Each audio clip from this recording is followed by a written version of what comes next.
would you look at how organized my room is. To be fair though, I will say that this is only disorganized because I'm running a giveaway, but I'll mention more about that at the end of the video.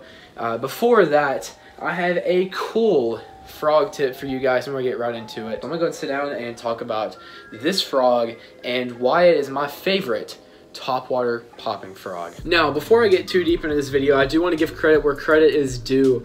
The reason that I have fallen in love so much with this specific frog is my good friend Ethan, Bear Creek Outdoors. I'm leaving a link to his channel up in the top right. Go check that out. He actually put me on this frog. Like, he has a bunch of baits now, which have all become pretty good baits to use for me. So I want to give a shout out to Ethan for actually putting me on this bait. But now we're gonna go ahead and dive right into this topwater frog. Now, the frog that you are seeing before you is actually the Spro bronze eye popping frog. This frog has been a favorite of mine, like I said, since Ethan put me on it earlier this year. I did use the Spro bronze eye popping frog right when I got into frog fishing a few years ago, back in 2016, and I had some success with it, but then I put it down for frogs like the Booyah popping frog, or the live target popping frog.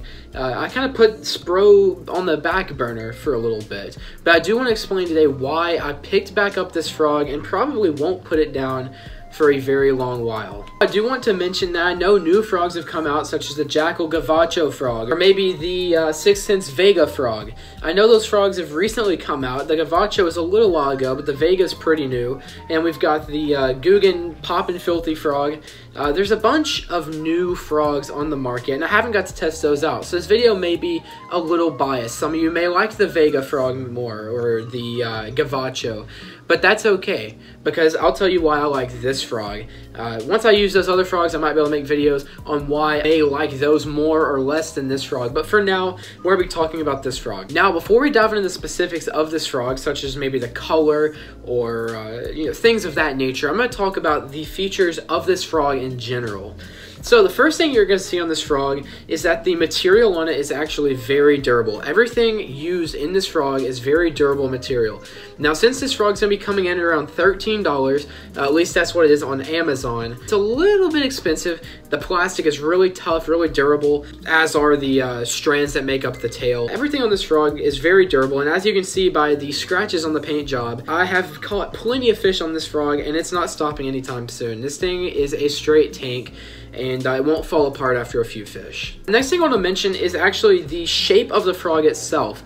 This frog is just like any other popping frog in that it is a long, slender body with a small cupped front or mouth on the frog. But one thing that I have found with this frog is that it is much, much, much easier to walk this frog as opposed to, let's say, maybe the Booyah frog. Now, I know some people swear up and down that the Booyah popping frog is the best frog to walk, but Ethan showed me otherwise with this frog. Now, it takes a little bit of time to learn how to do it, and I know you're thinking, oh, you're using a popping frog. Why don't you just pop it like you're supposed to? Well, Ethan showed me this method, and I'll explain it a little bit.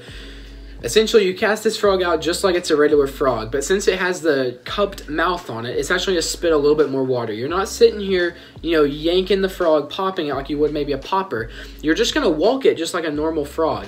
And that method has actually landed Ethan some pretty good fish. I'll go ahead and show you guys a little teaser of Ethan actually using this method right now.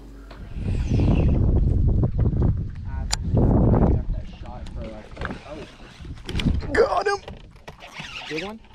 Get the net just in case. Oh yeah, get the net, get the net.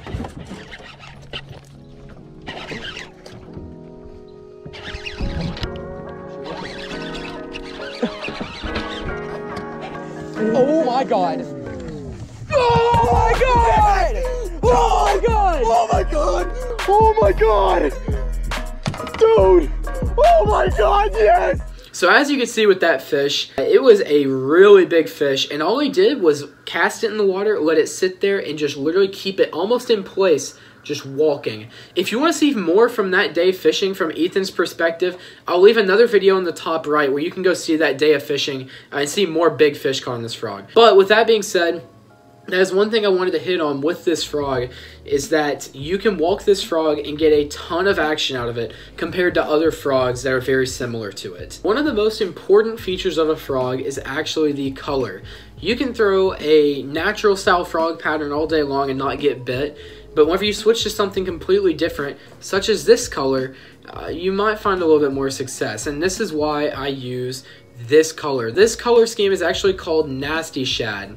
Now, as you can see on the bottom of it, it's very white and it has a little bit of red up towards the front of it, which almost looks like a shad. So if you're fishing a lake that has a bunch of shad in it, this bait can double as a frog imitation and a shad imitation, which kind of gives it a 2-in-1 advantage, I guess you could say, over just a regular frog. That might explain the success that we've had with this frog, but I don't know. I found that this color can really get the job done when other frogs won't. I've already hit on it, but the bottom has a white base with a red front, which could also, you know, look like a frog from the bottom. So it's not, you know, going all the way to a frog or, you know, all the way one way or the other. It kind of gives it a little bit of leeway in that it looks almost like two different profiles in one. So fishing with this frog gives you a little bit more versatility when you're out on the water. Before I end off this section, I do want to note that I am in no way, shape, or form sponsored by Spro. I just wanted to make this video to give you guys a little bit of insight on this frog, but we're not done yet. I'm actually going to talk a little bit about college and where I plan to take the channel in the coming weeks. I know you guys have been wanting it for a while, but I'm not going to do a dorm tour quite yet. I want to do that here in a few days, but oh, there's my shadow. But I just haven't figured out how I want to do it yet, but that will be coming soon. And as for my upload schedule, I said I probably wouldn't be able to do it, but I had a change of heart today. I'm going back to daily or at least semi-daily uploads on YouTube. I saw a video today from AP Basson or Alex Perrick, and it really changed my outlook on where I want to take this channel. So I'm going to try my best, don't hold me to it, I'm going to try my best to do daily or semi-daily videos. Oh, before I forget, in the beginning of this video, I hinted at a Googan baits giveaway, and I actually made a video on that, but I'm going to tell you guys a little bit about it. If you click the very top link in the description below, if this giveaway is still active, you can be entered in to a Googan baits giveaway. I'm giving away 13 packs of Googan baits, some terminal tackle, and such on my Instagram. So make sure to go check that out if you haven't already entered. I'll be drawing a winner on October 2nd of 2020. So if you're watching after that, I'm sorry you missed it, but go ahead and subscribe because I actually plan on doing more giveaways like this in the future. So I think that's all I wanted to hit on in today's video. I'm sorry I'm doing all these tip videos and tackle videos, but the fishing down here is kind of cheeks, so I haven't really been able to get out on the water and fish as much as I planned on originally. But I'll be filming plenty more in the coming days, as you know now. So again, I hope you guys enjoyed, and until next time, JH Miller went out. See ya.